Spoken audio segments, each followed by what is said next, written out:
Bharat news 44 Panvel महानगरपालिका प्रभाग क्रमांक 18 मधून वाहतूक, नागरी सुविधा व पाणी पुरवठा समस्यांबाबत नगरसेविका सौ ममता प्रीतम म्हात्रे यांनी प्रत्यक्ष पाहणी करून आयुक्तांकडे लेखी निवेदनाद्वारे तातडीच्या कार्यवाहीची मागणी केली आहे। ठाणा नाका गार्डन हॉटेल सिग्नल परिसरातील अरुंद रस्त्यामुळे होणारी वाहतूक कोंडी व अपघाताची शक्यता लक्षात घेऊन रस्ता रुंदीकरणाची मागणी त्यांनी केली आहे। पाडा मोहल्ला व भुसार मोहल्ला परिसरातील नालेसफाई, तुटलेली गटारे, पेवर ब्लॉक, काँक्रिटीकरण व सार्वजनिक शौचालय ड्रेनेज दुरुस्ती यांसारखी प्रलंबित कामे तातडीने पूर्ण करण्याच्या सूचना देण्यात आल्या। याकूब बेग हायस्कूल ते कच्ची मोहल्ला दरम्यान नाला स्वच्छ करून नव्याने बांधकाम व स्लॅब टाकण्याचाही प्रस्ताव मांडण्यात आला आहे।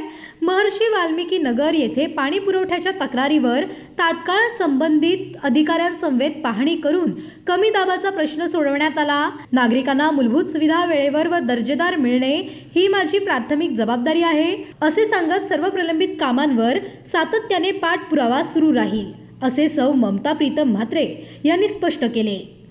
अशाच नवनवीन अपडेटसाठी बघत रहा भारत न्यूज 44।